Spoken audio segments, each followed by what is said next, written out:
April 13 పొద్దున 12 రాత్రి నుంచి జై భీమ్ కార్యకర్తలు పంజాగుట్ట చౌరస్తలో పోలీసు వారు ఉండే, ఎస్ఐ ఉండే, సిఐ ఉండే, రాత్రి నుంచి తెల్లవారుజామున వరకు బాబాసాహెబ్ అంబేద్కర్ మా ఆరాధ్య దైవం అని అక్కడ స్టాచ్యూ పెట్టుకుంటే 13 పొద్దున మున్సిపల్ కార్పొరేషన్ అధికారి ఆయన పేరు దాన కిషోర్, ఆయన కూడా ఎస్ఏ, కానీ ప్రభుత్వం ఒత్తిడితో నేను కూలగొట్టినా అని చెప్పాడు. నేను ఆయన అడిగినాయా, నువ్వు ఐఏఎస్ ఆఫీసర్ ఎవరి వల్ల అయినావురా బాబు, ఈ కుర్చీ ఎవరు ఇచ్చిండు నీకు? అంబేద్కర్ కాన్స్టిట్యూషన్ రాసింది కాబట్టి నువ్వు ఈ చైర్ మీద కూర్చున్నావని అడిగినా. నిజమే సార్, ప్రభుత్వ ఆర్డర్ నేను ఇంప్లిమెంట్ చేసిన అంటాడు. అదే ఎస్సీ కాక వేరే వాళ్ళు ఎవరైనా, అక్క కులాల్లో ఎవరైనా, బీసీలైనా, ఫార్వర్డర్లైనా నిజంగానే ఈ ఆర్డర్ తీస్తే ఇప్పటి వరకు అది ఏమైతుండే, అతని మీద అట్రాసిటీస్ కేసు పెడుతున్నారు, ఆయన జైలు పంపింది. ఆయన ఆర్డర్ తీస్తాడు, తర్వాత పోయి నేను అడిగిన ఏమిటా నువ్వు కూలగొట్టడం న్యాయమా అంటే నేను ఏం చేయాలి సార్, సరే మళ్ళీ మీరు పెట్టారంటే నేను పెట్టానన్నా, మరి నేను పెట్టుకుంటే నేను ఆర్డర్ ఇవ్వలేదు అన్నాను. కలెక్టర్ ఇది ఆర్డర్ పర్సన్ అన్నా, మరి ఆడ రాజశేఖర రెడ్డి విగ్రహం ఉంది కానీ దాని ఆర్డర్ ఏముందంటే దానికి ఆర్డర్ లేదేమి, మరి దాన్ని పక్కకు పెడితే నష్టమే ఉన్నదా? అంబేద్కర్ ఈ దేశానికి రాజ్యాంగం రాసిందని మళ్ళీ నేను పోయి కలెక్టర్ అడిగితే మేము పర్మిషన్ ఇవ్వము, ఎవరైనా పెట్టుకోవచ్చు, అది మాకు సంబంధం లేదన్న. అప్పుడు నేను అమలాపురం నుంచి జూన్ 28 కు జూన్ 18 కు నేను ఒక విగ్రహం తయారు చేయించి 5 లక్షలు ఖర్చు పెట్టి అమలాపురంకి తీసుకొస్తే దాన్ని కూడా కిడ్నాప్ చేశారు, ఎత్తుకపోయారు. నేను పోలీస్ మీదనే కేసు పెట్టాను. ఆ తర్వాత నన్ను అరెస్ట్ చేశారు, కోర్టులో ప్రొడ్యూస్ చేశారు. జడ్జి గారి ఏదైతే పేరు మీద 9 మందిని ఒక్కొక్కరికి 20,000 జామీన్ ఇచ్చి మేము బయటకు వచ్చాం. ఇప్పటి వరకు 4 ఏళ్ళు అవుతుంది. ఛార్జ్ షీట్ ఎందుకు వేయాలి మీరు? 4 ఏళ్ల వరకు అంబేద్కర్ ఆలోచన ఇంప్లిమెంట్ కావాలి, అంబేద్కర్ రాసినటువంటి రాజ్యాంగం నడవాలి, జ్యుడిషియరీ నడవాలి, ఎగ్జిక్యూటివ్ నడవాలి, అదేవిధంగా పార్లమెంట్ నడవాలి, అదేవిధంగా మీడియా. ఈ 4 స్తంభాలు ఎవరు పెట్టిండ్రు? అంబేద్కర్ పెట్టారు. ఆయననే కాన్స్టిట్యూషన్ రాయకపోతే ఇవాళ ఆర్టికల్ 3 వల్లనే తెలంగాణ వచ్చింది. దీని గురించి నేను గత 4 ఏళ్ల నుంచి ప్రయత్నం చేస్తా ఉన్నా.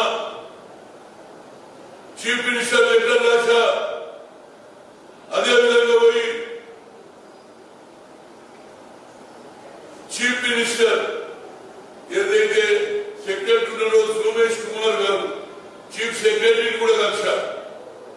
ఆ తర్వాత చీఫ్ జస్టిస్ రమణ గారికి కూడా లెటర్ రాశారు. రమణ గారు, అంబేద్కర్ రాసిన రాజ్యాంగం ప్రకారంగా పార్లమెంట్ నడుస్తుంది, జ్యుడిషియరీ నడుస్తుంది, ఎగ్జిక్యూటివ్ నడుస్తుంది, మీడియా అన్ని ఉంటాయి. కానీ అంబేద్కర్ ఎన్ని రోజులు ఛార్జ్ షీట్ వేయరు, మరి నాకు గేర్కు పంపించరు. కానీ అట్లీస్ట్ అంబేద్కర్ స్టాచ్యూ ఇవ్వని నేను అడుగుతున్నా. ఏం తప్పు చేసిండ్రు బాబు? రాజ్యాంగం రాసినటువంటి ఆలోచనలో కాన్స్టిట్యూషన్ మార్చాలంటే ఇవాళ ప్రతి ఒక్కరు కూడా రియాక్షన్ అవుతున్నారు. రాజ్యాంగం రాసిన వారి గురించి ఎవరు రియాక్షన్ అవుతారు? ఇది చాలా విచిత్రం ఉన్నది. ఓ అబ్బాయి ఎస్సీ డాక్టర్ అంటాడు, హనుమంతనా నీకెందుకన్నా అంబేద్కర్? ఎందుకు అంబేద్కర్ ఎవరు? రాజ్యాంగం రాసిన నాయకుడు. మేమందరం గౌరవిస్తాం. కేవలం బడుగు బలైన వర్గాలకి కాదు, ఒక ఆదర్శం. స్వాతంత్రం తెచ్చింది ఎవరు? మహాత్మా గాంధీ, పండిట్ జవహర్లాల్ నెహ్రూ, అబ్దుల్ కలాం, అదేవిధంగా సర్దార్ పటేల్ తెచ్చారు. కానీ నిజమైన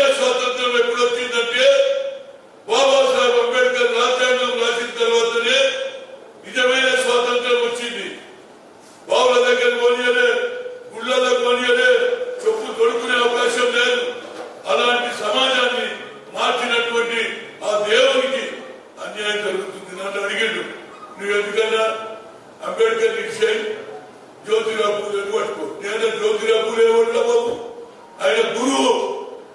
ఆయన చెప్తేనే 18th సెంచరీలో చదువుకుంటేనే మీ భవిష్యత్తు, ఈ అగ్రకులాలతో ఈక్వల్ గా మీరు ముందుకు నడవాలి, మీ జీవితాలు బాగుపడాలంటే చదువే ముఖ్యమని చెప్పారు. ఆ చదువుకున్నటువంటి వ్యక్తి బ్యారిస్టర్ చదివి ఈ దేశానికి రాజ్యాంగం రాశాడు. ఆయనే చెప్తాడు అంబేద్కర్ అన్నాడు నా జ్యోతిరావు పూలే నా గురువు అని. కనుక నా ఉద్దేశంలో నేను ఎన్నో ప్రయత్నాలు చేశా, రౌండ్ టేబుల్ కాన్ఫరెన్స్ చేశా, అన్ని పెట్టాను. ఇవాళ ప్రవీణ్ కుమార్ ఒక పార్టీ పెట్టిండు, ఆయన బహుజన పార్టీ.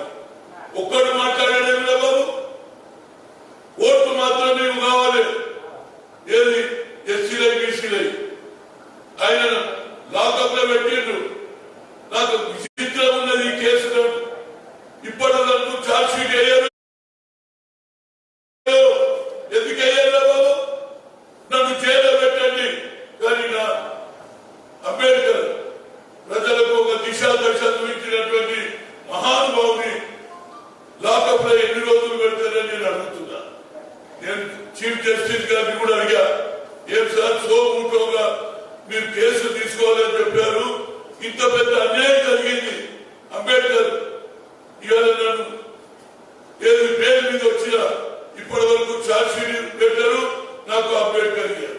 దీని మీద నేను తప్పనిసరిగా మొన్న ఢిల్లీలో జరిగిన సమావేశంలో రాహుల్ గాంధీకే చెప్పినా, రాహుల్ గాంధీ ఇంజస్టిస్ అబౌట్ అంబేద్కర్ అని చెప్పా. అదేవిధంగా మాణిక్ ఠాకూర్ కు చెప్పా, పిసిసి ప్రెసిడెంట్ కు చెప్పా. ఆఖరుకు ఎవరు మొట్టమొదటి స్టేట్మెంట్ ఇచ్చిన వ్యక్తి ఎవరు తెలుసా? బట్టి విక్రమార్క. 13 నాడు కూలగొట్టే 14 పేపర్లు వచ్చింది. ఇది అన్యాయం అన్నారు. డబ్బులు తీసుకుపోయి ఆయన పీపీ జరిగి నేను వదిలిపెడితే ఇద్దరు ఆఫీసర్లు ఏది 4th క్లాస్ ఎంప్లాయీస్ మీద మీరు యాక్షన్ తీసుకున్నారు. అంటే మీరు తప్పు చేసినట్టు ఒప్పుకున్నారా లేదా? 4th క్లాస్ ఎంప్లాయీస్ మీద యాక్షన్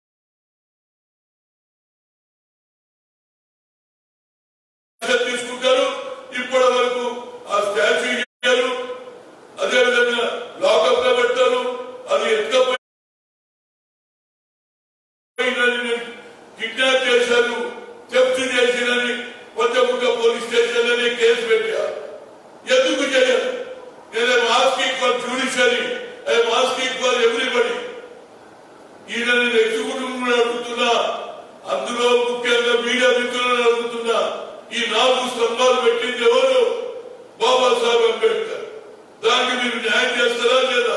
లేకపోతే నేను తప్పనిసరిగా ఎన్నో రోజుల నుంచి చూస్తున్నా, అవసరం అనుకుంటా నా ప్రాణ త్యాగం అనేది చేస్తా. ఎందుకంటే నేను మహాత్మా జ్యోతిరావు పూలే అంతకుముందు ఎవరికి తెలియదు. అదే అమర్పేటలో పెట్టిన తర్వాత దేశం మొత్తంలో తెలంగాణ, ఆంధ్రలో మహాత్మా జ్యోతిరావు విగ్రహాలు పెట్టడం మొదలైంది. అదేవిధంగా రాజీవ్ గాంధీ చనిపోతే సోమాజిగూడలో పెట్టా, ఇంకో విగ్రహం తీసుకుపోయి ఎక్కడ ఖమ్మంలో పెట్టా.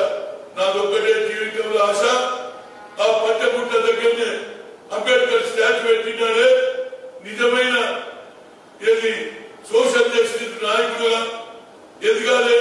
ఆయనకు అన్యాయం జరిగిందని చెప్తున్నా. దీని మీద కూడా అన్ని రాజకీయ పార్టీలు స్పందించాలి. ముఖ్యంగా మా పార్టీ వ్యవహారాలు కూడా ఇంత చెప్పినా దాని గురించి ఎవరు మాట్లాడతలేడు. అసెంబ్లీలో మొదటి రోజే నేను పోయి అమరవీరుల స్తూపం దగ్గర కూడా పడుకున్నా. కానీ దానికి ప్రతిఫలం ఎందుకు లేదో నాకు అర్థమైతలేదు. హనుమంతరావు క్రెడిట్ వస్తుంది, హనుమంతరావు ఎవరు రావు? నేను కాంగ్రెస్, నేను ఉగ్రవాదిని కాదు, నక్సలైట్ కాదు. ఎందుకు దీని గురించి పట్టించుకున్నాడు? ఆ సాక్షాత్ మా నాయకుడు రాహుల్ గాంధీ గురించి కూడా చెప్పారు. దీన్ని పట్టించుకోలేదు. ఏదైనా ఒకటి మాత్రం నిజం, ఇవాళ ఎట్టి పరిస్థితుల్లో అన్ని రాజకీయ పార్టీలను అప్పీల్ చేస్తున్నా. మీరందరూ కూడా స్థాయి మీద తెచ్చి ఇవాళ ఏదైతే శోభాయాత్ర చేస్తున్నారో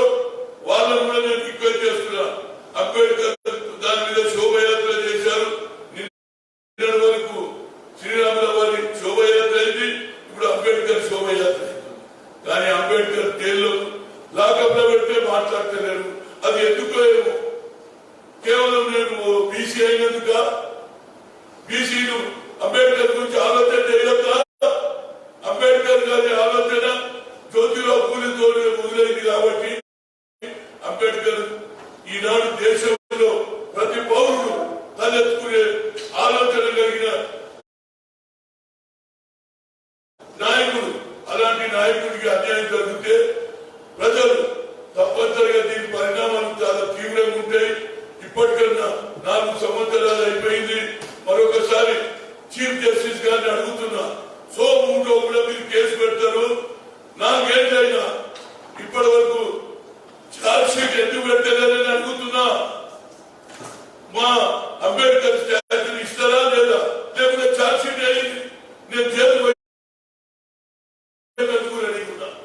అని మీడియా ద్వారా చెప్తున్నా.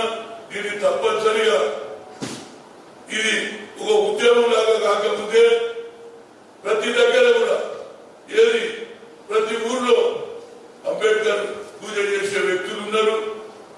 ఆయన ఒక దిశ చూపించాడు కాబట్టి ఈ న్యాయం చేయమని మరొకసారి జ్యుడిషియల్ కోరుతున్నా. అదేవిధంగా కేసీఆర్ దయచేసి ఇన్ని రోజులు ఆపినావురా బాబు, నువ్వు చేసిన తప్పు సరిదిద్దుకోవాలంటే మళ్ళీ అదే ప్లేస్ లో ఆ స్టాచ్యూ పెట్టగలిగితే నిజమైన నువ్వు దళిత బంధు అయితే కేవలం దళిత బంధు ఇచ్చి దళిత బంధు నాయకుడైనటువంటి ఆదర్శ దైవమైనటువంటి అంబేద్కర్ ఎన్ని రోజులు కూలగొట్టడం నీ వద్దే, ఎత్తుకపోవడం నీ వద్దే, లాకప్ లో పెట్టడం నీ వద్దే. ఇప్పటికన్నా ఆ విగ్రహం ఇవ్వాలని లేకపోతే దీని పరిణామాలు చాలా తీవ్రంగా ఉంటాయి.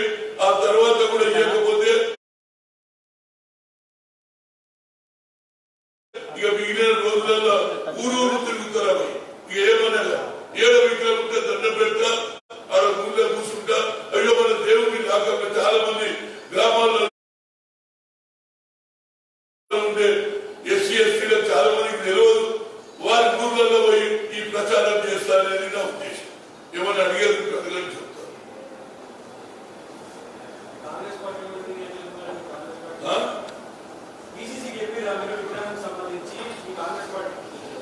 నేను ఆయన నాకు హాస్పిటల్లో వచ్చినప్పుడు ఏమడగలే, పదవి ఇమ్మని అడగలే, నాకు పోస్ట్ ఇమ్మని అడగలే.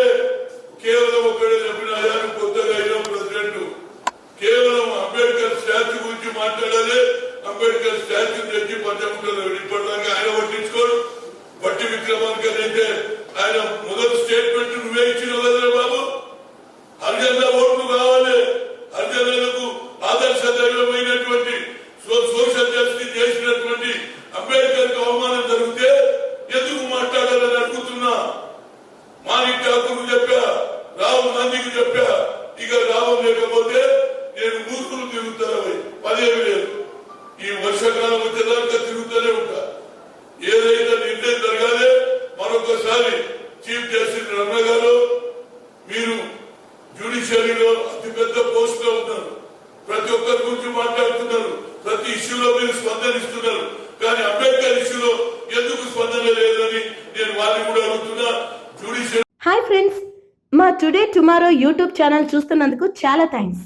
మరిన్ని లేటెస్ట్ వీడియోస్ కోసం వెంటనే సబ్స్క్రైబ్ చేయండి. అలాగే ఈ బెల్ ని కూడా రింగ్ చేసేయండి. మా నోటిఫికేషన్స్ అన్ని మీ మొబైల్లో వస్తాయి. అలాగే మా వీడియోస్ మీకు నచ్చితే లైక్ చేయండి, షేర్ చేయండి, నచ్చకపోతే కామెంట్ చేయండి.